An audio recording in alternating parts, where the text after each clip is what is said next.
اعوذ باللہ السمیع العلیم من الشیطان الرجیم بسم اللہ الرحمن الرحیم۔ اللہ کے نام سے شروع کرتی ہوں جو بہت ہی مہربان اور نہایت ہی رحم کرنے والا ہے۔ روحانی وظائف چینل کی طرف سے تمام ویورز کو السلام علیکم ورحمۃ اللہ وبرکاتہ۔ میں اپنا چینل روحانی وظائف کے ساتھ آج آپ کی خدمت میں جمعۃ المبارک کا بہت ہی خاص اور مجرد وظیفہ لے کر حاضر ہوئی ہوں۔ میرا آج کا یہ روحانی وظیفہ ایک صحابی رسول صلی اللہ علیہ وآلہ وسلم کا بتایا ہوا بہت ہی خاص وظیفہ ہے۔ صحابی رسول حضرت سیدنا ابن مسعود رضی اللہ تعالیٰ عنہ کا بتایا ہوا یہ وظیفہ ہے۔ آپ لوگ یہ عمل کریں انشاءاللہ تعالیٰ۔ اللہ تبارک و تعالیٰ کے کرم سے آپ کے گھر سے فکر و فاقہ مکمل طور پہ ختم ہو جائے گا، اور جن کی زندگی میں فکر و فاقہ ہے وہ ختم ہو جائے گا۔ رزق ایسے آئے گا جیسے کہ پانی بلندی سے نیچے کی طرف آتا ہے۔ اس کے علاوہ جو کوئی اپنی بچیوں کی طرف سے پریشان ہے کہ ان کے جہیز وغیرہ کا مسئلہ ہے، وہ بھی یہ عمل کر سکتا ہے انشاءاللہ تعالیٰ۔ اس وظیفے سے خوشحالی آئے گی، تونگری آئے گی۔ تو آپ لوگ یہ وظیفہ ضرور کریں، یہ سورت ضرور پڑھیں۔ تو میں اپنا وظیفہ شروع کروں گی اس سے پہلے میں آپ کو درود پاک کی فضیلت بتا دوں کہ نبی پاک علیہ الصلوۃ والسلام کا فرمان ہے کہ جس نے مجھ پر ایک مرتبہ درود پاک پڑھا، اللہ عز و جل اس پر 10 رحمتیں نازل فرماتا ہے۔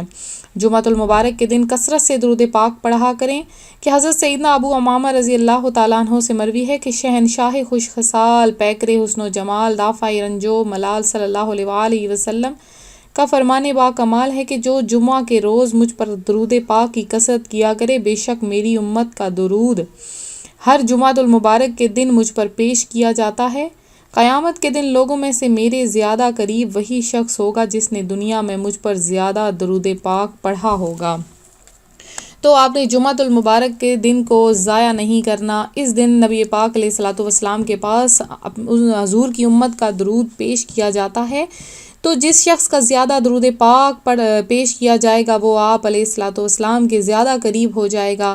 آپ چاہتے ہیں کہ آپ لوگ بے حساب بخشے جائیں تو کثرت سے جمعۃ المبارک کے دن درود پاک پڑھیں کہ حضور صلی اللہ علیہ وآلہ وسلم کا فرمان ہے کہ مجھ پر کثرت سے درود پڑھا کرو، بے شک تمہارا مجھ پر درود پڑھنا تمہارے گناہوں کے لیے مغفرت ہے۔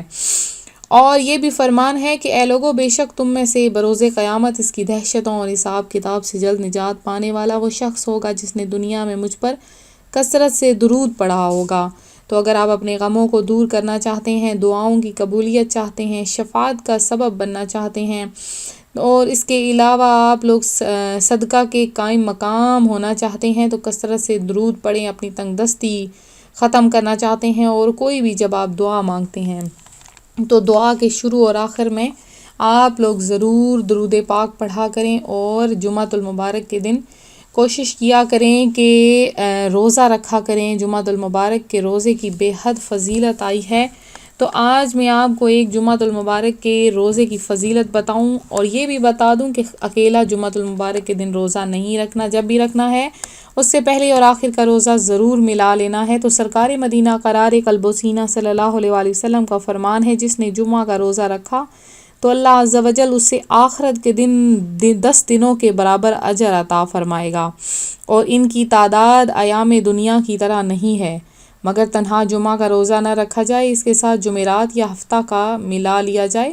تنہا جمعہ کا روزہ رکھنے کی ممانعت کی روایت ہے کہ حضرت سیدنا ابو امامہ رضی اللہ تعالیٰ عنہ سے مروی ہے کہ مدینے کی تاجدار صلی اللہ علیہ وآلہ وسلم کا فرمان ہے، جس نے جمعہ ادا کیا اور اس دن کا روزہ رکھا اور مریض کی عیادت کی اور جنازے کے ساتھ گیا اور نکاح کی گواہی دی تو اس کے لیے جنت واجب ہو گئی، اور جس نے روزے کی حالت میں یوم جمعہ کی صبح کی اور مریض کی عیادت کی، جنازے کے ساتھ گیا اور صدقہ کیا تو اس نے اپنے لیے جنت واجب کر لی۔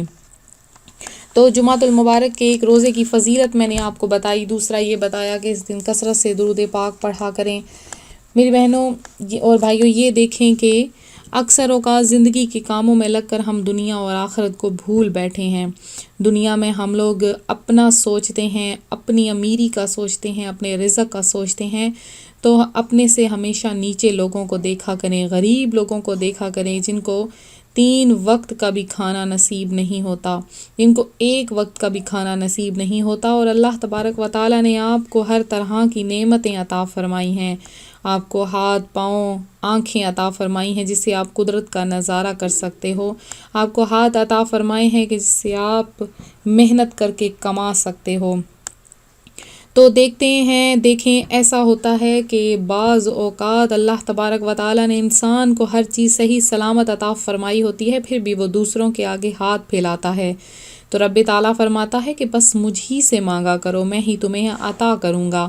تو اللہ تبارک و تعالیٰ سے جو مانگتا ہے، اللہ تبارک و تعالیٰ کی ذات اسے کبھی خالی ہاتھ نہیں لوٹاتی، وہ ضرور اپنے بندے کو عطا کر دیتی ہے۔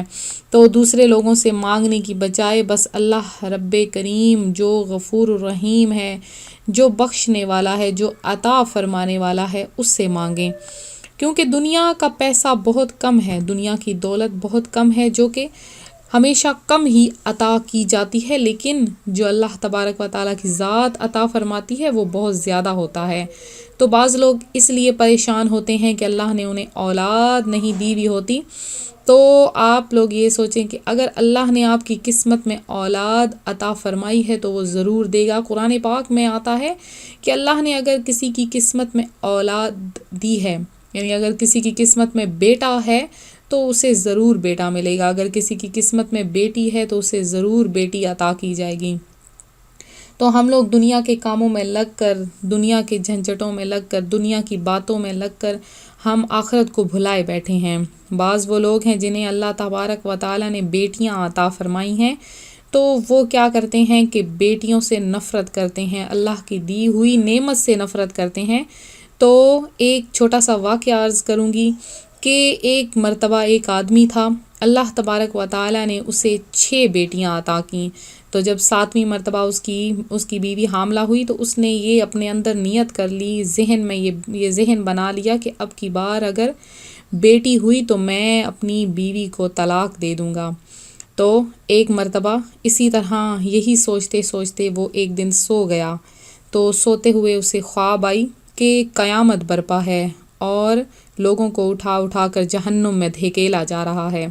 تو جب اسے پہلے دروازے تک لے کر جایا گیا جہنم کے، تو آگے اس کی پہلی بیٹی آ گئی، تو جب دوسرے دروازے تک لے جایا گیا تو اس کی دوسری بیٹی آ گئی، تو جب تیسرے دروازے تک لے جایا گیا تو اس کی تیسری بیٹی آ گئی، اس طرح چوتھے، 5ویں، 6 دروازے تک اس کو گھسیٹتے لے جایا گیا، تو اس کی 6 بیٹیاں جہنم کے ہر دروازے تک آتی گئیں، اور جہنم کا جو 7واں دروازہ تھا وہاں تک اسے لے جانے لگے تو اس کی آنکھ کھل گئی۔ اب وہ شخص بہت رویا اور اللہ تبارک و تعالیٰ کی بارگاہ میں توبہ کی کہ اللہ نے اگر مجھے اب کی بار بھی بیٹی دی تو میں اللہ تبارک و تعالیٰ کا شکر ادا کروں گا اور انہیں اچھی طرح سے پالوں گا۔ تو دیکھیں یہ تھی اس کے لیے ایک چھوٹی سی نصیحت جو اس کے لیے بتائے گی، تو اللہ کی ہر نعمت پر شکر ادا کریں، چاہے وہ بیٹی کی صورت میں ہو، چاہے وہ تھوڑے مال کی صورت میں ہو، چاہے وہ کسی چیز کی بھی صورت میں ہو۔ تو جو جمعہ المبارک کا دن ہے وہ بہت ہی مبارک دن ہے، آپ اس دن جو بھی دعا مانگیں گے وہ آپ کی پوری کر لی جائے گی۔ تو یہ میں آپ کو جو آج جس صورت کے بارے میں بتانے جا رہی ہوں وہ ہے قرآن پاک کی صورت سورہ واقعہ۔ یہ سورہ واقعہ یعنی اذا وقعت الواقعہ، یہ آپ نے صورت کس طرح سے پڑھنی ہے کہ یہ صورت بہت ہی بابرکت ہے۔ حضرت سیدنا انس رضی اللہ تعالیٰ عنہ سے روایت ہے کہ رسول اللہ صلی اللہ علیہ وآلہ وسلم نے فرمایا، سورہ واقعہ تونگری یعنی خوشحالی کی صورت ہے، لہٰذا اسے پڑھو اور اپنی اولاد کو سکھاؤ۔ حضرت سیدنا ابن مسعود رضی اللہ تعالیٰ عنہ مرض الموت میں مبتلا تھے۔ حضرت عثمان غنی رضی اللہ تعالیٰ عنہ ان کی عیادت کے لیے تشریف لے گئے، ان سے فرمانے لگے کہ اگر میں تمہیں خزانے سے کچھ عطا کر دوں تو کیسا ہے؟ انہوں نے فرمایا مجھے اس کی کوئی ضرورت نہیں۔ حضرت عثمان رضی اللہ تعالیٰ عنہ نے فرمایا بعد میں تمہاری بچیوں کے کام آئے گا۔ ابن مسعود رضی اللہ تعالیٰ عنہ نے کہا تم میری بچیوں کے متعلق فکر و فاقہ سے ڈرتے ہو، میں نے ان کو حکم دیا ہے کہ وہ ہر رات سورہ واقعہ پڑھا کریں۔ میں نے رسول اللہ عز و جل صلی اللہ علیہ وآلہ وسلم کو یہ فرماتے ہوئے سنا ہے کہ جو آدمی ہر رات سورہ واقعہ پڑھے گا وہ کبھی فکر و فاقہ میں مبتلا نہیں ہوگا۔ تو تو آپ نے جمعۃ المبارک کے دن یہ صورت پڑھ لینی ہے۔ جو جمعۃ المبارک کے دن یہ صورت پڑھتا ہے اللہ تبارک و تعالیٰ اس کو دگنا رزق عطا فرماتا ہے۔ اس کے علاوہ جو ہر رات کو سورہ واقعہ پڑھتا ہے اللہ تبارک و تعالیٰ کی ذات اسے کبھی بھی بھوکا نہیں رہنے دیتی، کبھی فکر و فاقہ میں مبتلا نہیں کرتی ہے۔ تو اور جمعۃ المبارک کے دن تو اس صورت کی بہت ہی زیادہ اور خاص فضیلت آئی ہے۔ آپ نے جمعہ کی نماز کے بعد یا ظہر کی نماز کے بعد آپ نے اس کو پڑھ لینا ہے۔ عورتیں ظہر کی نماز کے بعد، اور جو بھائی ہیں وہ کیا کریں گے، جمعۃ المبارک کی نماز کے بعد سورہ واقعہ کی تلاوت کر لیں۔ انشاءاللہ ایسا رزق آئے گا کہ کبھی بھی ختم نہیں ہوگا، کبھی بھی فکر و فاقہ کی تنگی نہیں آئے گی۔ ایسی جگہ سے اللہ رزق عطا فرمائے گا کہ آپ کے گمان میں بھی نہ ہوگا۔ تو میں امید کرتی ہوں میرا آج کا یہ روحانی وظیفہ آپ کو پسند آیا ہوگا۔ اسی طرح سے مزید روحانی وظائف حاصل کرنے کے لیے ہمارا چینل ضرور سبسکرائب کر لیں، بیل آئیکن کا بٹن بھی پریس کر لیں تاکہ جو بھی نئی ویڈیو اپلوڈ ہو آپ تک بآسانی اس کا نوٹیفیکیشن پہنچتا رہے۔ تو جن بہنوں بھائیوں نے دعا میں حصہ لینا ہے اپنا نام کمنٹ میں میسج کر دیں، ان کے لیے خصوصی دعا کا اہتمام کروایا جائے گا۔ تو ملتے ہیں اپنے اگلے وظیفے کے ساتھ، اپنی دعا میں یاد رکھیے گا، اپنا خیال رکھیے گا، فی امان اللہ۔